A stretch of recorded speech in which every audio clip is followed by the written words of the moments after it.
Hey guys, it's good to see you all again.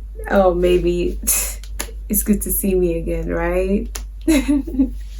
How are you guys doing? How is it going? Like, how is your application coming up? What stage are you in now? Please, I would also love to hear these things. Like, I really need to hear, oh, this is going on well, and what the challenge is, and anyhow I can help as well, okay? Just put them all in the comment. Let me hear it, okay? And okay, please don't mind my hair. It's been a while I posted, it's been a while I shot a video, and I felt today it will not pass today. So I hope it's not that bad. Regardless, I am here. Let's do this. I need to, keep up with the information, right? Okay, so welcome again to my YouTube channel. It's still your girl. Today I'm going to be talking about the next thing, or how to prepare for your travel, or the things you need to know before you travel. But just this is coming based on my experiences. Okay, now I would like to take it one step at a time. Before I got my visa, like when I actually applied for visa, I had to wait. Like you all know, or maybe you don't know, but I actually paid for priority, so it was meant to come out within 5 working days. And when that happened, I had to wait just almost like 7 days, like a week, before it finally came out. And before then, I was tempted to actually book my flight ticket right before, but I just wanted to say, you know what, just chill, let this visa come out, so this is out, and there's actually nothing going to delay you anymore. That was just me, right? But I actually know some people who booked their tickets right before the visa came out, because they just they didn't want it to they didn't want the price to go up so much, because of course the closer you book to your travel date, the more expensive it is going to be. So for me, how it happened, I booked my ticket when the visa came out. Like 2 days after the visa came out, I booked my ticket, and I booked like 3 days to my travel day, and voila, that happened. Now, how much did I pay for my visa, for my flight ticket? I think I paid about 332,000. Yeah, that's what I paid. And I didn't get, that was like the cheapest, and because I used Qatar Airways, and I didn't use the British Airways. If you pay for British, it will be paying for British like Airways before, very close to your travel date, is actually going to be expensive. As at that time, I think it was about 700 and something thousand, so I didn't want to go for it. I went and I booked with Qatar Airways. So anyone that you want, right, it's okay. But no, just know that once you book with Qatar Airways, you can have like one stop, and it's certainly going to be at Doha, and the next flight will take you from Doha to London, okay, or to wherever your location would be. Okay, now after I booked my ticket, and I was ready to travel, the next issue that I had was my luggage. Now with Qatar Airways, I'm sorry, with Qatar Airways, I kind of know right now what it is for them. I don't know if that's the way it is with every airline or airway. Qatar has provision for 23 kg of luggage each. For instance, you're entitled to one hand luggage, which should weigh about 7 kg, and 2 extra luggages, which should be about 23 kg each. One luggage 23 kg, another luggage 23 kg. If your bag or box weighs 23 kg each, then you're good to go. You don't have to pay for extra money, you don't have to pay for excess luggage.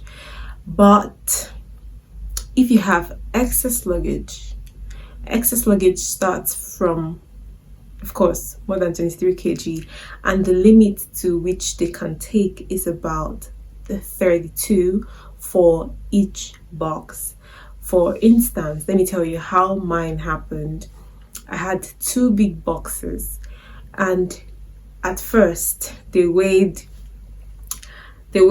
one box weighed 35 and the second box weighed 50, and I carried it to Abuja because that was where my flight was. I booked from Abuja. I took it to Abuja, and everybody's telling me, reduce your luggage, you're going to pay money. And of course that really bothered me, and after some time I was like, okay, you know what, I'm just going to take out a lot of clothes and take out the things that were weighing, that weighed much, in my bag. So I took out my gari because that gari seemed to be like 5 kg on its own. So I took out my one gari, and I took out like so many clothes. I took out so many clothes, and it came down to, of course I wasn't able to weigh it again because I didn't have a weighing machine, but I expected that it would have reduced.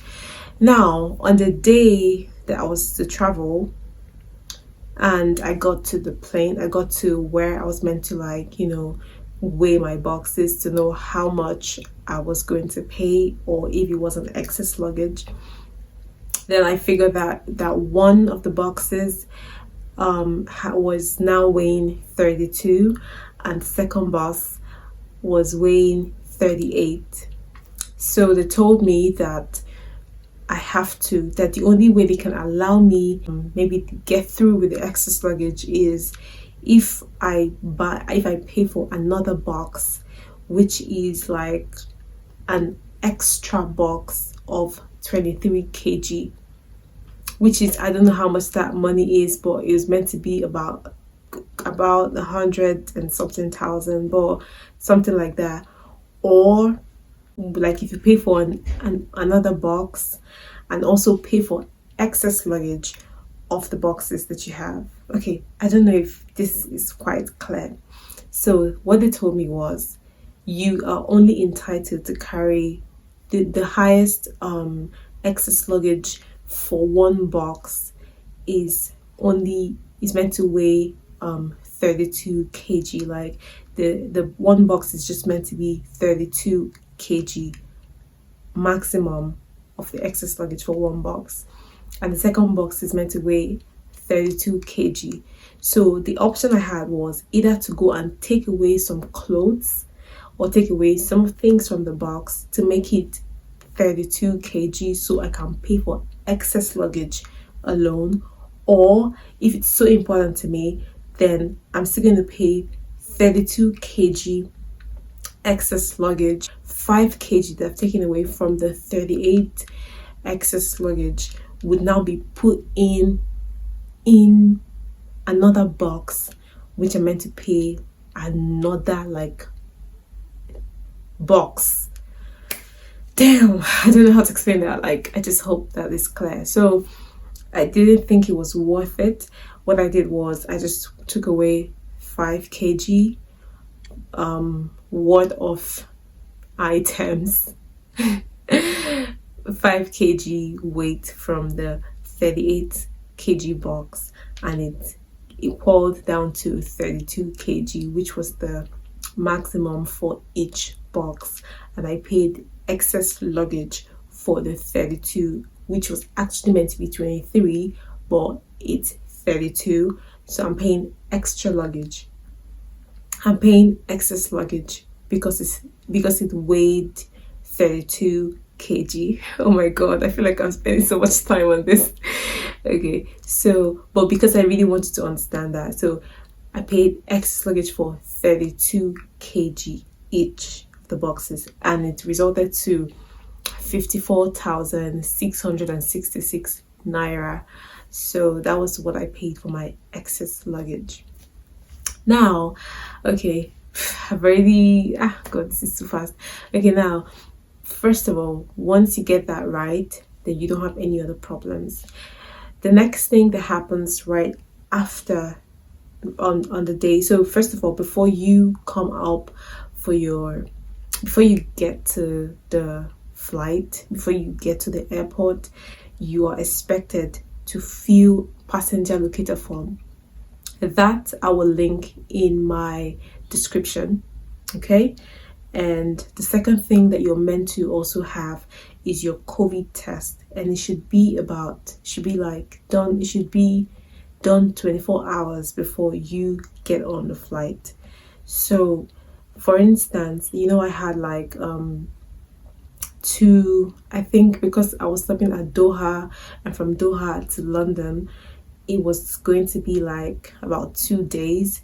So I made sure that I had the Kovi test like 24 hours, because I think the highest they can take, or the latest they can take, is 72 hours. So because I didn't want to risk it in any way, I just did it like the day before I traveled, so that even before I get to London it would still be valid. Now, that being said, make sure you fill in your passenger locator form, get your Kovi test done, and that should be it for now. That should be it. Now, once this documents are ready, just have them in your handbag or hand luggage. Okay.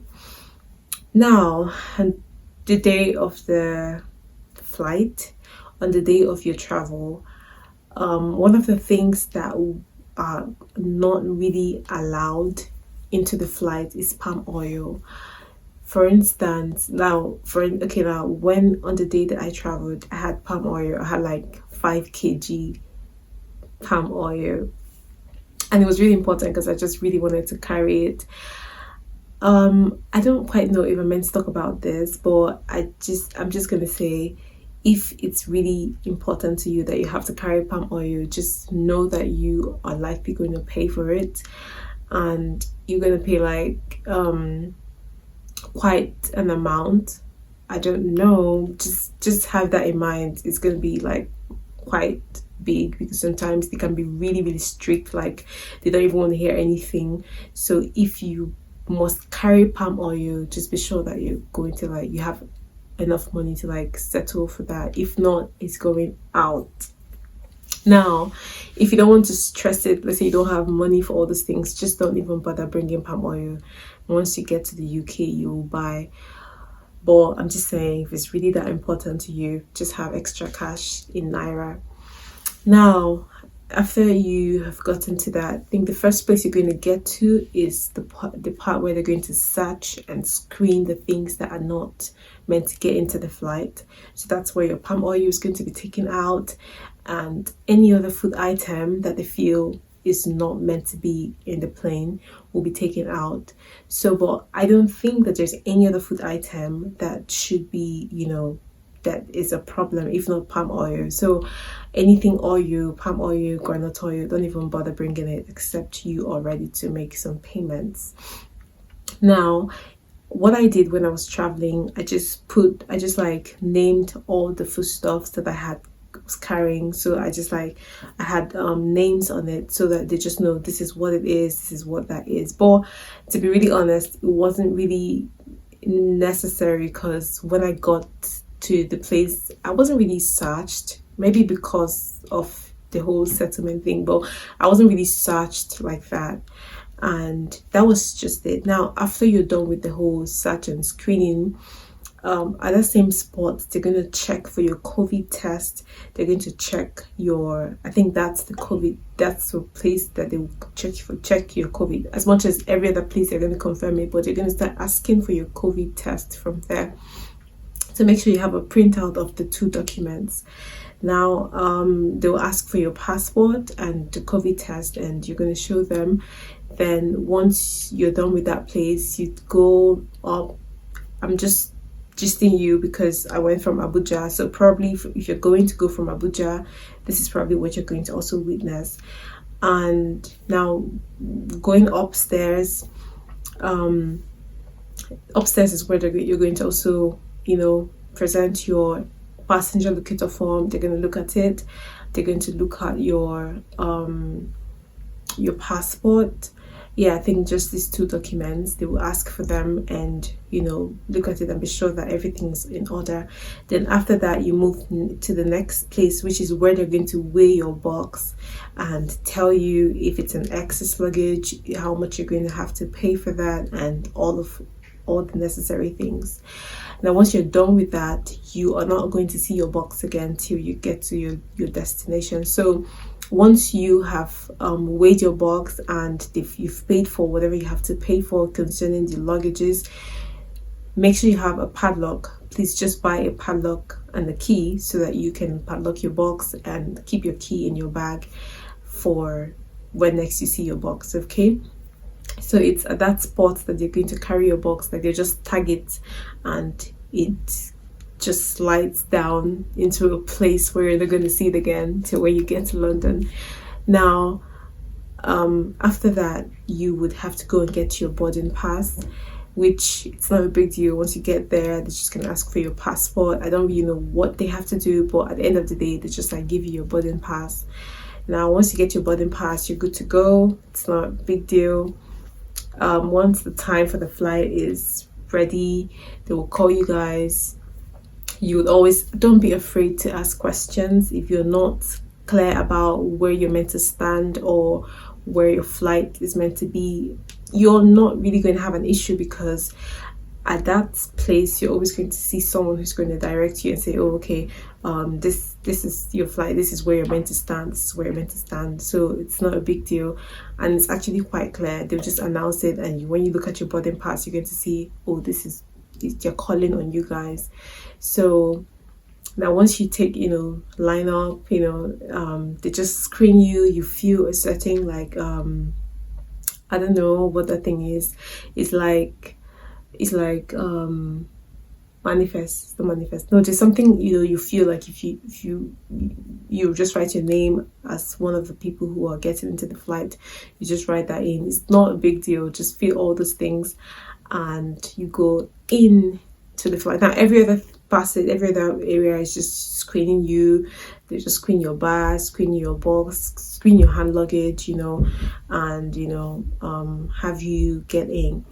Now before you get onto the flight, there's just things I want to actually point out. See, I'm going to advise you, if you have to travel, like if you're going to have to get a hand luggage, I would advise you, please just get a box. Get a 4-wheel box that is small enough to be called a hand luggage. Like, to be really honest, I'm telling you, because I did not find it funny with my own time. Like, what happened to me.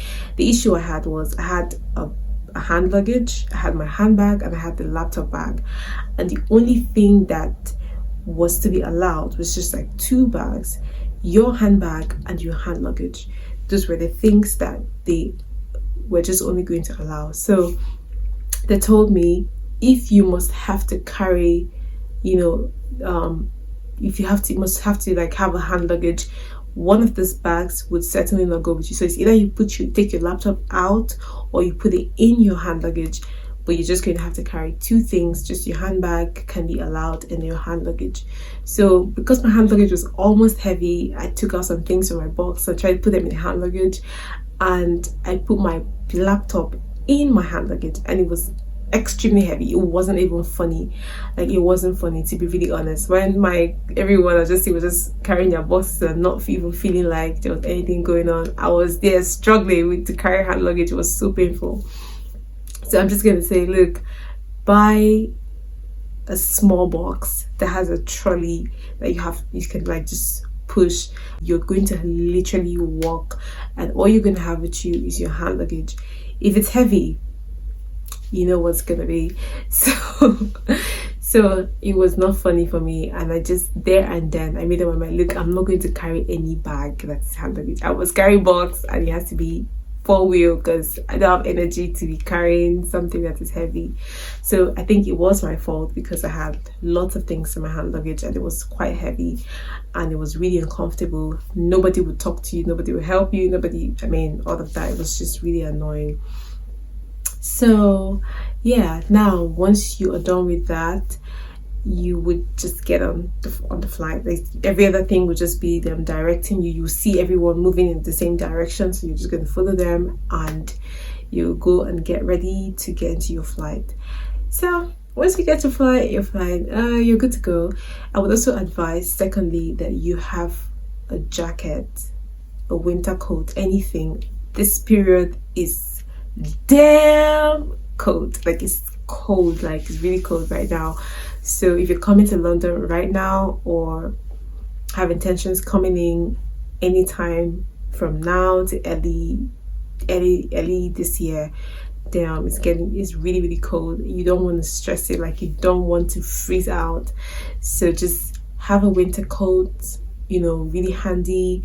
Have your stockings, have your gloves in case you need to have that, have your hair warmer, just anything to just keep you warm, okay? Because even in the plane, although they're going to provide you with a blanket, that would actually cover you and protect you. But once you land, everywhere is cold right now. Now, after that, so yeah. So the next, I think when I got to Doha, we just like waited for a few minutes and they started boarding for London.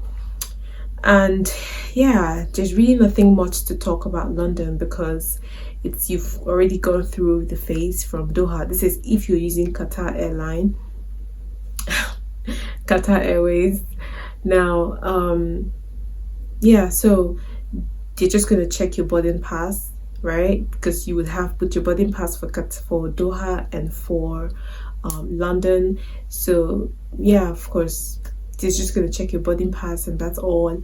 And you would get into the plane and of course the same thing, get to London and start feeling the weather. Like damn, it's cold now.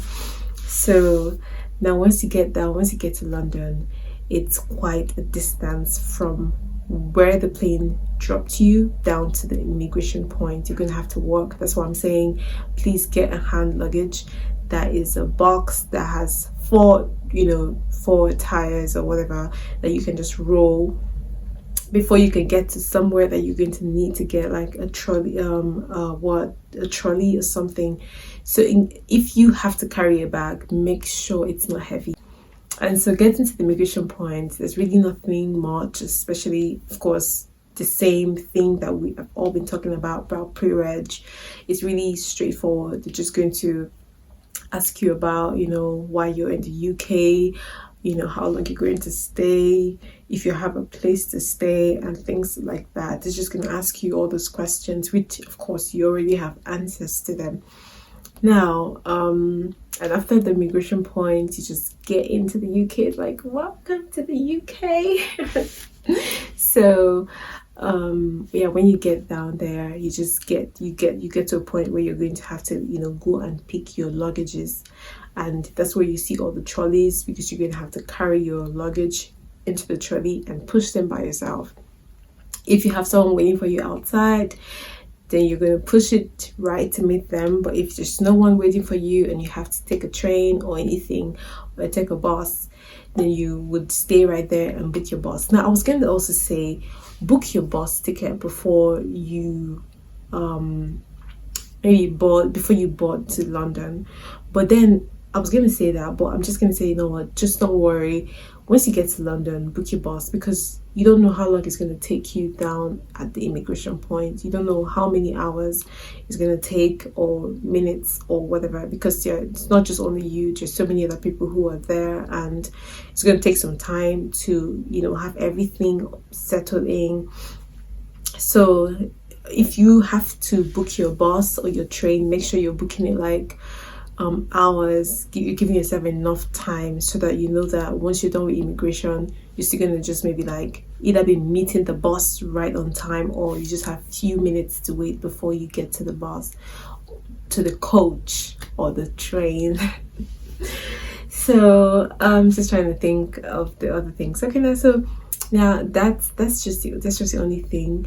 Now, once you get to the airport, please don't buy at the around the immigration point. Don't buy your SIM card there. I would say just wait till you get to, just till you carry your luggage and you come out to where you start seeing people. You're gonna see stores and you can buy your SIM card there. Maybe I bought Lebara and it's not really that bad, but I think the only thing about Lebara is that you cannot call Nigeria. And if you have to call Nigeria, I think there's something you have to pay, like some extra pounds to just be able to call Nigeria, because like I feel like to call Nigeria is premium service and you've got to like upgrade to that premium service. But if not, I also think that that's the way it is for other networks, but I don't really know. I'm not too sure. But regardless, anyone who needs to contact you should call you on WhatsApp or any other means, but mostly WhatsApp. But if you would need to call anyone, yeah, maybe you should just like upgrade to the premium to call Nigeria, to call people in Nigeria. But all I'm just saying, because when I bought right around the immigration point, it was about £30 to buy a SIM card, and I think the £30 had what did it even have? Unlimited calls. That's literally what it is for everyone. There's unlimited calls for any number in the UK and some countries, and unlimited text message, and then you have about 25 gig, to of course to chat and all that. But trust me, it's just not really going to be so needed, because at work you're certainly going to have a Wi-Fi, and at home you're going to have a Wi-Fi, so you may not really use it so much, but no problems. So all I'm just saying is buy it when you're out, when you've carried your box and you've come out to a place where you need to take, maybe close to the train station or something. You're gonna see like stores where you can buy. I think it's about £25. There's really no much difference. It's £30 and £25. There's actually options for some SIM cards that are maybe less the price. I think you could get like £20 or something, but I don't know. I just asked them to give me SIM card and they gave me Lebara and it's £30. I just paid and that was it. But I think because it's there, it's more expensive. But whatever be the case, just buy a SIM card and get your number so that you can make calls and you can make calls or do whatever you need to do on your phone. So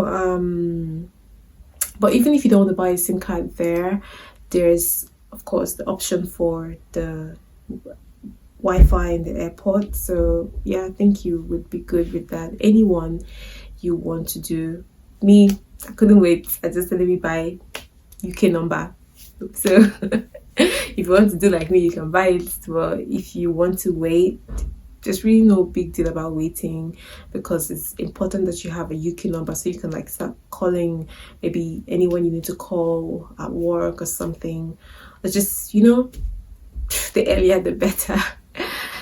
Yeah, so after that, another thing I just want to talk about is, if you, for instance, before you come in, you're meant to have found a place to stay. One particular website that I used to find a place to stay was Spare Room. But don't really feel bad, because I think that everyone trying to get a house at this point is really so difficult. Like, it's really, really difficult. I said trying to get a house like 1 month before I was ready to come in, and I just didn't find. I ended up staying in an Airbnb because I couldn't find a house. I mean, it was just really crazy. But I think this time there's just been so much rush, people traveling, school opening and all this stuff.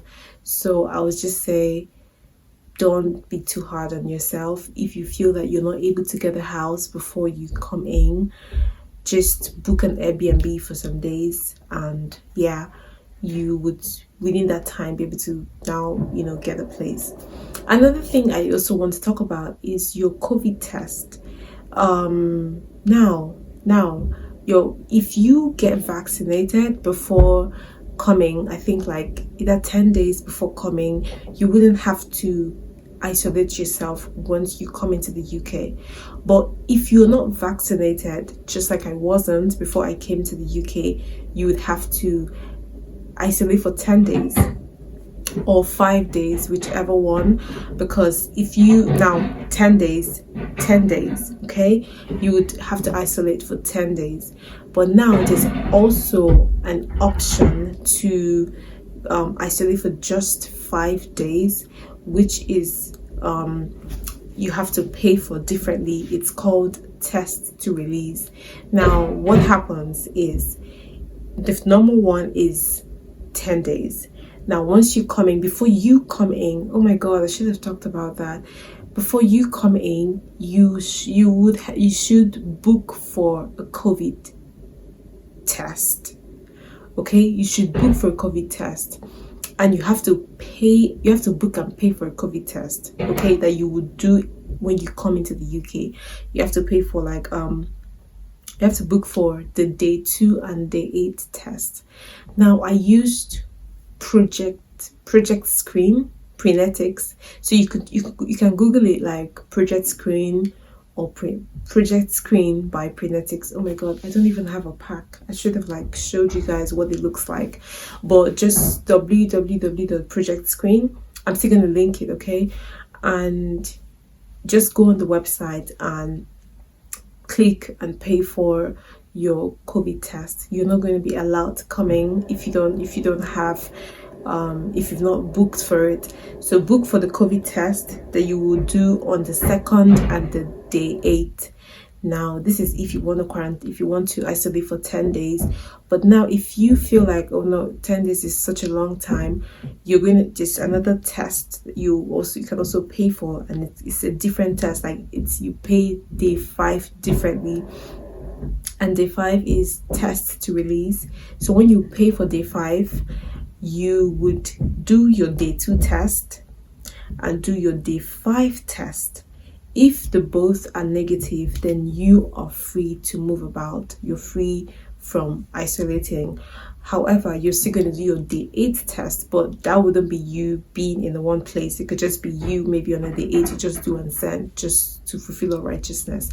But have it in mind that when you're doing your COVID test, you're going to now the day that you come in is actually day 0, and you don't start counting from that day. So that day is day 0, the next day is day 1, and the day after day 1 is day 2.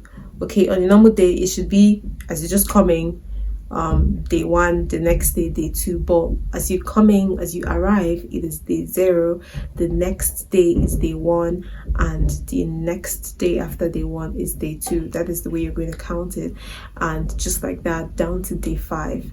Okay, now on the day 5 you're going to have to do your test that day and send. Oh my god, there's just too much information. I'm really sorry. I hope you're able to follow me and understand what I'm saying. Now once you do on day 5, once you do your test on day 5, you're most likely going to, depending on your location, for instance, if you're in London, I don't know, maybe you're going to get your result the next day. But if you're not in London, because you have to put it in a mailbox, it will have to take some, maybe either the day or the next day to get to London and then have the test carried out. So you're most likely going to get your result like maybe 2 days after or something.